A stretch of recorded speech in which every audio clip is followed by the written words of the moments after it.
നമസ്കാരം. രാഹുൽ ഗാന്ധിയുടെ സ്ഥാനാർത്ഥിത്വത്തിൽ അനിശ്ചിതത്വം തുടരുന്ന പശ്ചാത്തലത്തിൽ കോൺഗ്രസ് പ്രവർത്തക സമിതി യോഗം ഇന്ന് ചേരും. ദില്ലിയിൽ സോണിയാഗാന്ധിയുടെ വസതിയിൽ രാവിലെ 11 മണിക്കാണ് യോഗം. ദക്ഷിണേന്ത്യയിൽ രാഹുൽ ഗാന്ധി മത്സരിക്കുന്നതിനെക്കുറിച്ച് പ്രവർത്തക സമിതി യോഗം ചർച്ച ചെയ്യും. വൈകുന്നേരം ചേരുന്ന തെരഞ്ഞെടുപ്പ് സമിതി യോഗം വയനാട്, വടകര സീറ്റുകളിൽ തീരുമാനമെടുക്കുമെന്ന് സൂചന. ഇന്നലെ പുറത്തിറങ്ങിയ 9ാമത്തെ സ്ഥാനാർത്ഥി പട്ടികയിലും കേരളത്തിലെ 2 സീറ്റുകളിൽ പ്രഖ്യാപനമുണ്ടായിരുന്നില്ല.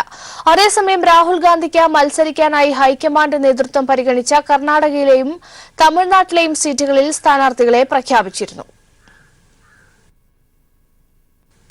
നേതാക്കന്മാരെ ഇറക്കുമതി ചെയ്ത് കേരളം പിടിക്കാമെന്നത് വ്യാമോഹമെന്ന് CPM സംസ്ഥാന സെക്രട്ടറി കോടിയേരി ബാലകൃഷ്ണൻ. ന്യൂനപക്ഷ ധ്രുവീകരണം ഉണ്ടാക്കി ഇടതുപക്ഷത്തെ തകർക്കാനാണ് UDF ശ്രമം. ഈ മുന്നണിയിൽ മത്സരിക്കാനാണ് രാഹുൽ വരുമെന്ന് പറയുന്നത്. അങ്ങനെ വന്നാൽ രാഹുലിനെ തോൽപ്പിച്ച നാടാണിതെന്ന് ഖ്യാതി കേരളത്തിന് ലഭിക്കുമെന്നും കോടിയേരി പറഞ്ഞു. രാഹുൽ ഗാന്ധി മത്സരിച്ചാൽ തൊട്ടടുത്ത മണ്ഡലങ്ങളിലെല്ലാം ജയിക്കുമെങ്കിൽ എന്തുകൊണ്ടാണ് UPയിൽ 2 സീറ്റ് മാത്രമായതെന്നും കോടിയേരി ചോദിച്ചു.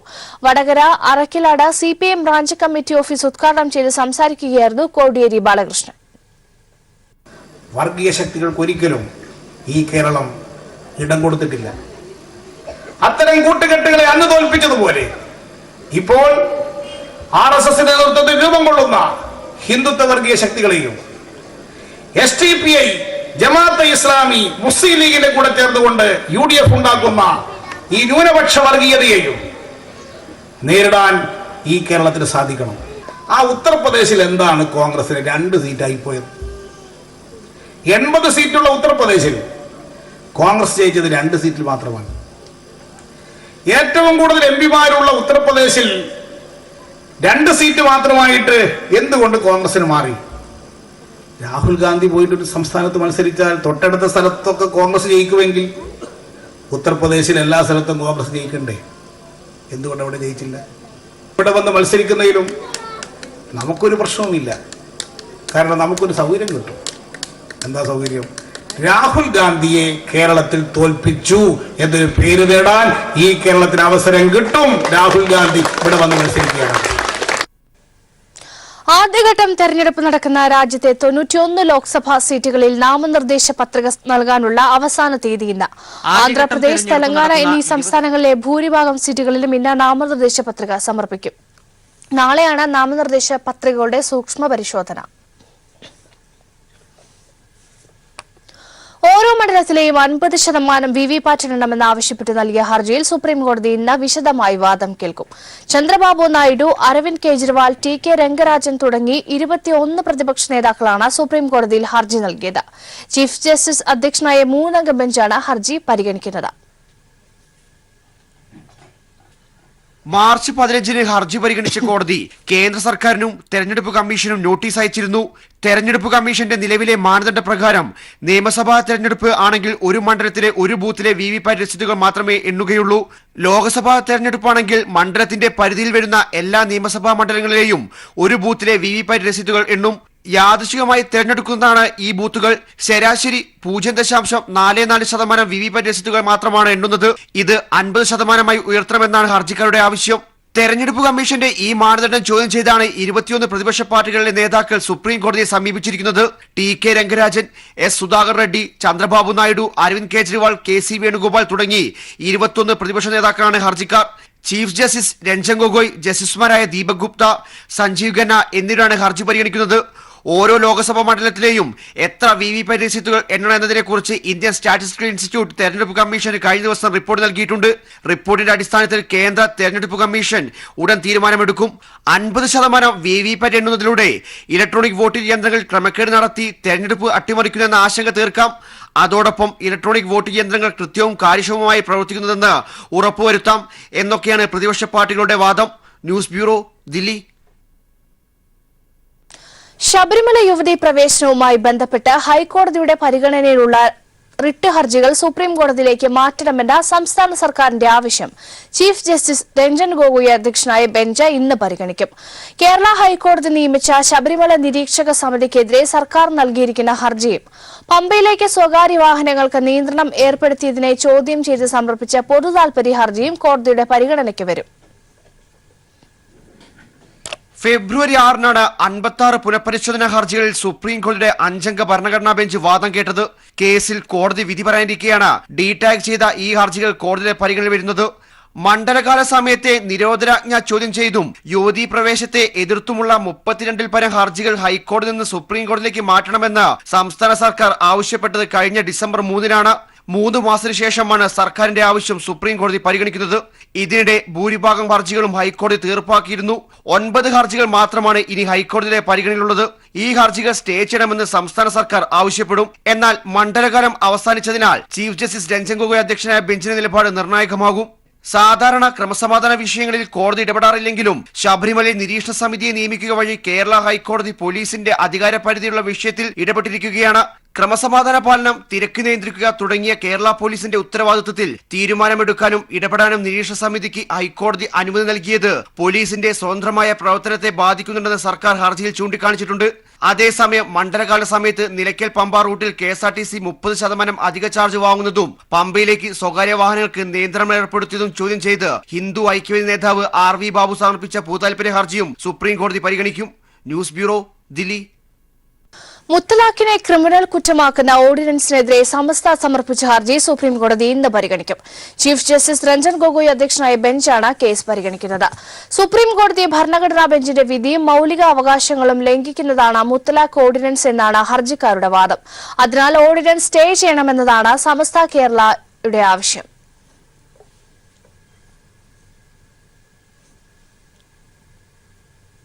വയനാട്ടിൽ UDF സ്ഥാനാർത്ഥിയെ പറ്റിയുള്ള അവ്യക്തത തീരുന്നില്ല. രാഹുൽ വരുമോ ഇല്ലയോ എന്നും തീരുമാനമായിട്ടില്ല. UDFൽ ആശയക്കുഴപ്പങ്ങൾ നിലനിൽക്കുന്നതിനിടെ LDF പ്രചരണത്തിലെ എല്ലാ മേഖലകളിലും ആധിപത്യം നേടുകയാണ്. 2ാം ഘട്ട പര്യടനത്തിലാണ് LDF സ്ഥാനാർത്ഥി PP സുനീർ. NDA മണ്ഡലത്തിൽ സ്ഥാനാർത്ഥിയെ പ്രഖ്യാപിച്ചിട്ടില്ല. സ്ഥാനാർത്ഥിയുടെ കാര്യത്തിൽ കോൺഗ്രസിന്റെ ഔദ്യോഗിക പ്രഖ്യാപനം ഇനിയും എത്തിയിട്ടില്ല. വയനാട്ടിൽ പ്രഖ്യാപനത്തിന് മുൻപേ തെരഞ്ഞെടുപ്പ് ഗോതയിലെത്തിയ T സിദ്ദിഖ് രാഹുൽ വരുമെന്ന വാർത്തകൾക്കിടെ പിന്മാറി. ഗ്രൂപ്പ് വഴക്കുകൾ തീർന്നിട്ടില്ല. രാഹുലിന്റെ സ്ഥാനാർത്ഥിത്വത്തിൽ ആവേശത്തിലായ UDF നേതാക്കൾ ഇപ്പോൾ മൗനത്തിലാണ്. ഒന്നിലും വ്യക്തതയില്ല. അണിയറ നീക്കങ്ങൾക്കൊടുവിൽ രാഹുൽ തന്നെ വയനാട്ടിലെത്തുമെന്ന പ്രതീക്ഷയിലാണ് കോൺഗ്രസ് നേതാക്കൾ. അത് അനുഭാവപൂർവം പോസിറ്റീവായി പരിഗണിക്കപ്പെടും എന്നുള്ള പൂർണ്ണ പ്രതീക്ഷയിലാണ് ഞങ്ങൾ എല്ലാവരും ഉള്ളത്. വയനാട് പാർലമെന്റിന്റെ ഇന്നലത്തെ കൺവെൻഷൻ യഥാർത്ഥത്തിൽ രാഹുൽ ഗാന്ധി ഏറ്റവും വലിയ കൺവെൻഷനായിരുന്നു. ആയിരങ്ങൾ പങ്കെടുത്ത കൺവെൻഷൻ. ആ കൺവെൻഷൻ രാഹുൽ ഗാന്ധിയുടെ വരവ് ആഗ്രഹിച്ചുകൊണ്ടുള്ള ഒരു വലിയ മൂവ്മെന്റായി അവിടെ മാറുകയുണ്ടായി. പ്രചരണത്തിൽ LDF എതിരാളികളില്ലാതെ മുന്നേറുകയാണ്. സ്ഥാനാർത്ഥി നിർണയം കഴിഞ്ഞ് 2 ആഴ്ച പിന്നിട്ടപ്പോൾ 2ാം ഘട്ട പര്യടനത്തിലാണ് LDF സ്ഥാനാർത്ഥി PP സുനീർ. പൊതുവെ ജനങ്ങളുടെ വികാരം ഈ മണ്ഡലത്തിൽ ഞാൻ സമീപിച്ച എല്ലാ ആളുകളും വളരെ ആത്മവിശ്വാസത്തോടു കൂടിയാണ് ഞാൻ മുന്നോട്ട് പോകുന്നത്. ആ വികാരം തീർച്ചയായും ഒരു സ്ഥാനാർത്ഥി എന്ന നിലയിൽ എനിക്ക് അനുകൂലമായി മാറും എന്നാണ് ഞാൻ പ്രതീക്ഷിക്കുന്നത്. ഒരവസരം കിട്ടിയാൽ ജനങ്ങളോടൊപ്പം നിന്നുകൊണ്ട് ഒരു ഇടനിലക്കാരനില്ലാതെ ഏത് മനുഷ്യനും ഏത് സമയത്തും രാഷ്ട്രീയമോ കക്ഷിയോ ജാതിയോ മതമോ ഒന്നും നോക്കാതെ അവരുടെ ആവശ്യങ്ങൾക്ക് സമീപിക്കാൻ കഴിയാവുന്ന ഒരു ജനപ്രതിനിധിയായി പ്രവർത്തിക്കാൻ സാധിക്കുമെന്നാണ് ജനങ്ങൾക്ക് നൽകാനുള്ള വാഗ്ദാനം. NDA വയനാട് സീറ്റ് നൽകിയിരിക്കുന്നത് BDJSനാണ്. BDJS സീറ്റ് കൈമാറിയത് കേരള കോൺഗ്രസ് PC തോമസ് വിഭാഗത്തിന്. രാഹുൽ മത്സരിക്കുമെങ്കിൽ സീറ്റ് ഏറ്റെടുക്കണമെന്ന് BJP ജില്ലാ നേതൃത്വം ആവശ്യപ്പെട്ടു കഴിഞ്ഞു. ഏതായാലും ഇതിനിടെ ശ്രദ്ധാകേന്ദ്രമായ വയനാട് മണ്ഡലത്തിൽ മറ്റു മുന്നണികളിലെ ആശയക്കുഴപ്പങ്ങൾ പാരമ്യത്തിലാണ്. LDF ആവട്ടെ സർവ്വമേഖലകളിലും മുന്നേറുന്ന ആത്മവിശ്വാസത്തിലും. News bureau, Wayanad. കോഴിക്കോട് മണ്ഡലം തിരിച്ചുപിടിക്കാനുള്ള പോരാട്ടത്തിലാണ് ഇടതുപക്ഷ സ്ഥാനാർത്ഥി A പ്രദീപ് കുമാർ. കഴിഞ്ഞ 10 വർഷമായി നടപ്പിലാക്കാതെ പോയ വികസനം തന്നെയാണ് മണ്ഡലത്തിലെ പ്രധാന ചർച്ചാ വിഷയം. മറുപക്ഷത്ത് UDF സ്ഥാനാർത്ഥി സിറ്റിംഗ് MP ആയ AK രാഘവനാണ് മത്സരിക്കുന്നത്. കർമ്മധീരനായ പേരാളി സഖാവ് A പ്രദീപ് കുമാറിന് നിങ്ങളെ നേരിൽ കണ്ട് വോട്ടഭ്യർത്ഥിക്കുന്നതിനുവേണ്ടി കടന്നു വരികയാണ്.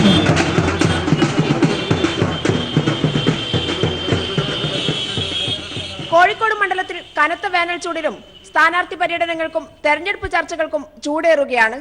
കോഴിക്കോട് നോർത്ത്, കോഴിക്കോട് സൗത്ത്, ബേപ്പൂർ, കുന്നമംഗലം, കൊടുവള്ളി, എലത്തൂർ, ബാലുശ്ശേരി നിയമസഭാ മണ്ഡലങ്ങളാണ് കോഴിക്കോട് മണ്ഡലത്തിൽ ഉൾക്കൊള്ളുന്നത്. ഇടതുപക്ഷ സ്ഥാനാർത്ഥിയായി Kozhikode north MLA A Pradeep കുമാറും UDF സ്ഥാനാർത്ഥിയായി സിറ്റിംഗ് MP MK രാഘവനും BJP സ്ഥാനാർത്ഥിയായി VK പ്രകാശ് ബാബുവുമാണ് മത്സര രംഗത്തുള്ളത്. നിലവിലെ നിയമസഭാ മണ്ഡലങ്ങളിൽ കോഴിക്കോട് സൗത്തിൽ മാത്രമാണ് UDF വിജയിച്ചത്. 87,535 വോട്ടിന്റെ ഭൂരിപക്ഷം മണ്ഡലങ്ങളിൽ LDF നേടിയിട്ടുണ്ട്. കഴിഞ്ഞ തവണ പാർലമെന്റ് തെരഞ്ഞെടുപ്പിൽ 16,883 വോട്ടിന്റെ ഭൂരിപക്ഷം നേടിയാണ് UDF സീറ്റ് നിലനിർത്തിയത്. കഴിഞ്ഞ 10 വർഷമായി വികസനമാണ് താൻ നടത്തിയതെന്ന് UDF സ്ഥാനാർത്ഥി അവകാശപ്പെടുന്നു. കോഴിക്കോട് ലോക്സഭാ മണ്ഡലത്തിൽ എല്ലാ പ്രദേശങ്ങളിലും UDFന്റെ പ്രവർത്തനം ശക്തമായി നടക്കുകയാണ്. ആവേശകരമായ മുന്നേറ്റമാണ് എല്ലാ സ്ഥലത്തും കാണാൻ കഴിയുന്നത്. 2009, 2014, 2019 ആവർത്തിക്കും, യാതൊരു സംശയവുമില്ല.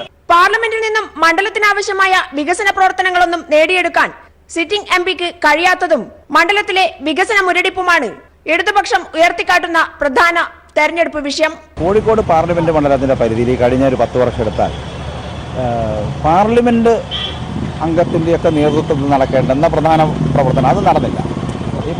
ഇപ്പം കോഴിക്കോട് റെയിൽവേ സ്റ്റേഷൻ അന്താരാഷ്ട്ര നിലവാരത്തിൽ ഉയർത്തി എന്നുള്ള അവകാശവാദമുണ്ടല്ലോ. യാഥാർത്ഥ്യമായിട്ടൊരു ബന്ധമില്ല, അവിടെ ഒന്നും നടന്നിട്ടില്ല. ഒരു എസ്കലേറ്റർ വെച്ച് ഏറ്റവും കൂടുതൽ ടിക്കറ്റ് വെക്കുന്ന റെയിൽവേ സ്റ്റേഷനുകൾക്ക് സാധാരണഗതിയിൽ സ്വാഭാവികമായ റെയിൽവേ കൊടുക്കുന്ന ഒരു കോംപ്ലിമെൻ്റാണ്. അതുപോലുള്ള കാര്യങ്ങളല്ലാതെ കഴിഞ്ഞ ഇലക്ഷൻ കാലത്ത് പറഞ്ഞതുപോലും ഇപ്പോൾ ഗിനാലൂരിലെ വലിയ വ്യവസായ പാർക്ക്, നമ്മുടെ ചാലിയം നിർദ്ദേശ് 600 കോടി പദ്ധതി പണം പാസ്സായി എന്നവരെ പറഞ്ഞതാണ്. ഒന്നും നടന്നിട്ടില്ല. ഈസ്റ്റിലെ കേന്ദ്രീയ വിദ്യാലയം പോലും ഒരു ഷിഫ്റ്റ് സമ്പ്രദായം ഏർപ്പെടുത്തേണ്ട ഗതികേടിലെത്തിയ ഇന്ത്യയിലെ ഒരേ ഒരു കേന്ദ്രീയ വിദ്യാലയം ഈ ഈസ്റ്റിലുള്ള കേന്ദ്രീയ വിദ്യാലയമാണ്. നിയമസഭാ സീറ്റുകളിൽ ലഭിച്ച ഭൂരിപക്ഷവും വികസനവും ചർച്ചയാവുകയും നോർത്ത് മണ്ഡലം MLA എന്ന നിലയിൽ പ്രദീപ് കുമാറിന്റെ വിദ്യാഭ്യാസ രംഗത്തെ നേട്ടങ്ങളും ആരോഗ്യരംഗത്തെ നേട്ടങ്ങളും LDFന്റെ ഇത്തവണത്തെ പ്രതീക്ഷയും വർദ്ധിപ്പിക്കുകയാണ്. കോഴിക്കോടിനെ പ്രതിനിധീകരിച്ച് ആര് പാർലമെന്റിൽ എത്തണമെന്ന് തീരുമാനിക്കേണ്ടത് ഇനി ജനങ്ങളാണ്. സാധാരണക്കാരന്റെ വിദ്യാഭ്യാസ സ്വപ്നങ്ങളെ അന്താരാഷ്ട്ര നിലവാരത്തിൽ ഉയർത്തിയ പ്രദീപ് കുമാർ MLA പാർലമെന്റിൽ എത്തണമോ അതോ കഴിഞ്ഞ 10 വർഷം വികസന പ്രവർത്തനങ്ങൾ നടത്തി എന്ന് അവകാശപ്പെടുന്ന MK രാഘവൻ പാർലമെന്റിൽ എത്തണമോ എന്ന് തീരുമാനിക്കേണ്ടത് ജനങ്ങൾ തന്നെയാണ്. കോഴിക്കോട് നിന്നും cameraman RK ഫിറോഷിനൊപ്പം PV Joshila. LDF Palakkad മണ്ഡലം സ്ഥാനാർത്ഥി MP രാജേഷിന്റെ പുസ്തകം സംഘപരിവാറും കോർപ്പറേറ്റ് രാഷ്ട്രീയവും പ്രകാശനം ചെയ്തു. മന്ത്രി AK ബാലനാണ് പുസ്തക പ്രകാശനം നിർവഹിച്ചത്. സാഹിത്യകാരൻ മുണ്ടൂർ സേതുമാധവൻ പുസ്തകം ഏറ്റുവാങ്ങി. കഴിഞ്ഞ 5 വർഷക്കാലം വിവിധ വിഷയങ്ങളെക്കുറിച്ച് പത്രമാധ്യമങ്ങളിൽ MP രാജേഷ് എഴുതിയ ലേഖനങ്ങളുടെ സമാഹാരമാണ് പുസ്തകം.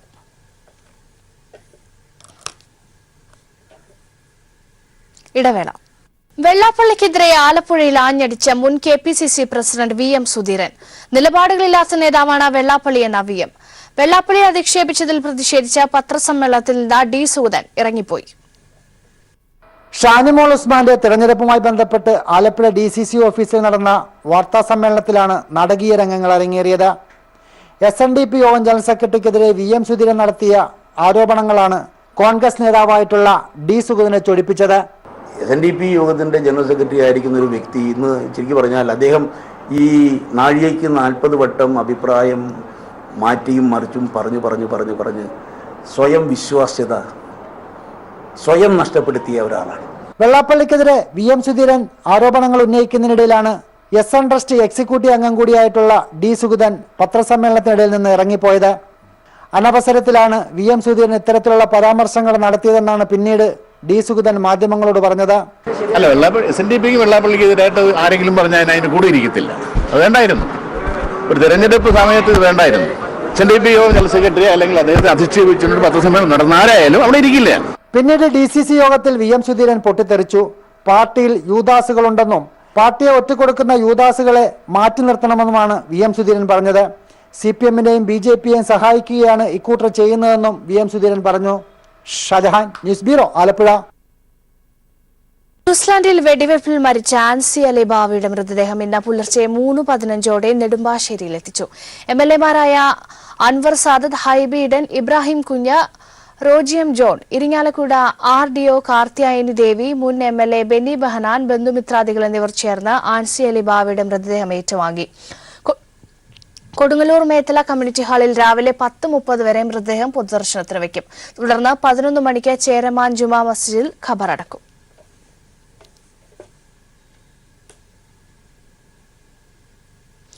കൊല്ലം ലോക്സഭാ മണ്ഡലത്തിൽ 3 മുന്നണികളുടെ സ്ഥാനാർത്ഥികളും മത്സരച്ചൂടിലാണ്. കൊല്ലം, തിരുവനന്തപുരം, എറണാകുളം ജില്ലക്കാരായ സ്ഥാനാർത്ഥികളാണ് രാഷ്ട്രീയം പറഞ്ഞ് ഏറ്റുമുട്ടുന്നത്. ഇടതുമുന്നണി സ്ഥാനാർത്ഥി KN ബാലഗോപാൽ ആദ്യഘട്ട സ്വീകരണം തോട്ടം മേഖലയിൽ തുടങ്ങി കശുവണ്ടി തൊഴിലാളികളുടെ സ്നേഹനിർഭരമായ പിന്തുണ ഏറ്റുവാങ്ങി രണ്ടാം ദിവസവും മുന്നേറുകയാണ്. തൊഴിലാളികളുടെയും പാവപ്പെട്ടവരുടെയും പ്രതിനിധി പാർലമെന്റിൽ എത്തണമെന്നത് തൊഴിലാളികളുടെ കൂടി ആവശ്യമാണെന്ന് KN ബാലഗോപാൽ ചൂണ്ടിക്കാട്ടി. ഇടതുപക്ഷ സ്ഥാനാർത്ഥി എന്ന നിലയിൽ സാധാരണക്കാരായ ജനങ്ങളുടെ പ്രശ്നങ്ങൾ ഏറ്റെടുക്കുന്ന പ്രവർത്തനങ്ങളാണ് ഇടതുപക്ഷം നടത്തുന്നത്. അതുകൊണ്ട് ഇവിടെ ഞങ്ങൾ കശുവണ്ടി തൊഴിലാളി മേഖലയിൽ ഇപ്പോൾ ഈ ഫാക്ടറി വന്നതാണ്. എല്ലാ മേഖലയിലും ഇതുപോലെയുള്ള നമ്മുടെ പൊതു സമൂഹത്തിനെ ആകെ കണ്ട് അവരെല്ലാം ഒരുമിച്ച് ചേർന്നുള്ള പ്രവർത്തനം ഞങ്ങൾ സംഘടിപ്പിക്കുന്നു. അവരെല്ലാം കൂടിയാണ് പ്രവർത്തിക്കുന്നത് ഇടതുപക്ഷത്തിന്. അതേസമയം BJP സ്ഥാനാർത്ഥി KB സാബു പന്മന ആശ്രമത്തിലും അയ്യങ്കാളി ആർശങ്കർ പ്രതിമകളിൽ പുഷ്പങ്ങൾ അർപ്പിച്ച് കൊല്ലംകാരെ പരിചയപ്പെടാനും വോട്ടഭ്യർത്ഥിക്കാനും തുടങ്ങി. പൊളിറ്റിക്സ് ഏറ്റവും കൂടുതൽ ഈ മണ്ഡലത്തിന് വികസനമാണ്. വികസനത്തോടൊപ്പം തന്നെ ഈ മണ്ഡലത്തിലെ കാലങ്ങളായി നിൽക്കുന്ന ആചാര അനുഷ്ഠാനങ്ങളുടെ പരിപോഷണം, അതിനെതിരെ പ്രവർത്തിക്കുന്ന ശക്തികളുടെ അതിനെ ഇല്ലാതാക്കുക, ആ ആചാര അനുഷ്ഠാനങ്ങളെ പരിപാലിക്കാനുള്ള സ്വാതന്ത്ര്യം ഈ മണ്ഡലത്തിൽ കാംക്ഷിക്കുക എന്നുള്ളത്. UDF സ്ഥാനാർത്ഥി NK പ്രേമചന്ദ്രൻ റാന്നി കോടതിയിൽ ജാമ്യം നേടാൻ പോയിരുന്നു. UDF കൺവെൻഷനിലും അദ്ദേഹം പങ്കെടുത്തു. ന്യൂസ് ബ്യൂറോ, കൊല്ലം. ലോക്സഭാ തെരഞ്ഞെടുപ്പിൽ മത്സരിക്കുന്നില്ലെന്ന് നടനും മക്കൾ നീതി മയ്യം നേതാവുമായ കമൽഹാസൻ. തനിക്ക് നൽകിയ പിന്തുണ സ്ഥാനാർത്ഥികൾക്ക് നൽകണമെന്നും ജനങ്ങളോട് കമൽഹാസൻ അഭ്യർത്ഥിച്ചു. ഏറെ നാളുകളായി ഉയർന്നുവന്ന അഭ്യൂഹങ്ങൾക്ക് വിരാമമിട്ടാണ് ലോക്സഭാ തെരഞ്ഞെടുപ്പിൽ മത്സരിക്കുന്നില്ലെന്ന് കമൽഹാസൻ പുതിയ പ്രഖ്യാപനം നടത്തിയിരിക്കുന്നത്. മക്കൾ നീതിമയം പാർട്ടിയുടെ സ്ഥാനാർത്ഥി പ്രഖ്യാപനത്തിനിടെയായിരുന്നു പാർട്ടി പ്രസിഡന്റ് കൂടിയായ കമൽഹാസൻ തന്റെ നിലപാട് വെളിപ്പെടുത്തിയത്.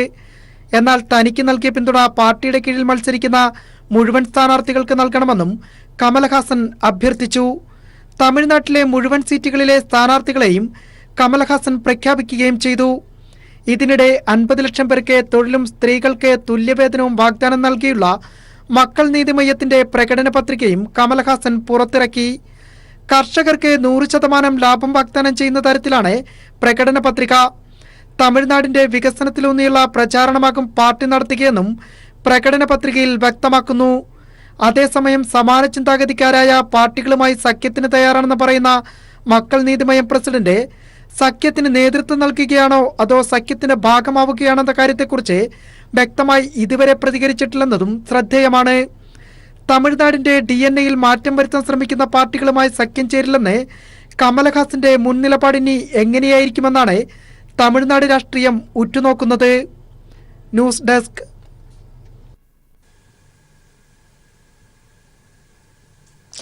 സിഖ് വിരുദ്ധ കലാപ കേസിലെ ജീവപര്യന്തം ശിക്ഷയ്ക്കെതിരെ മുൻ കോൺഗ്രസ് നേതാവ് സഞ്ജൻ കുമാർ നൽകിയ അപ്പീൽ സുപ്രീംകോടതി ഇന്ന് പരിഗണിക്കും.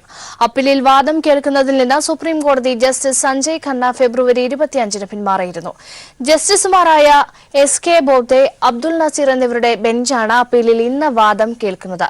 താൻ ദില്ലി ഹൈക്കോടതി ജഡ്ജിയായിരുന്നപ്പോൾ സഞ്ജൻ കുമാറിന്റെ ഹർജിയിൽ വാദം കേട്ടിരുന്നുവെന്ന് വ്യക്തമാക്കിയാണ് ജസ്റ്റിസ് ഖന്ന അപ്പീൽ പരിഗണിക്കുന്നതിൽ നിന്ന് പിന്മാറിയത്. 1984-ലെ സിഖ് വിരുദ്ധ കലാപത്തിൽ ഒരു കുടുംബത്തിലെ 5 പേർ കൊല്ലപ്പെട്ട കേസിൽ സഞ്ജൻ കുമാർ കുറ്റക്കാരനാണെന്ന് ഡിസംബർ 17-ന് ദില്ലി ഹൈക്കോടതി കണ്ടെത്തിയിരുന്നു. ദില്ലി ബോർഡറിലുള്ള മണ്ഡോലി ജയിലിൽ ശിക്ഷ അനുഭവിക്കുകയാണ് സഞ്ജൻ കുമാർ ഇപ്പോൾ.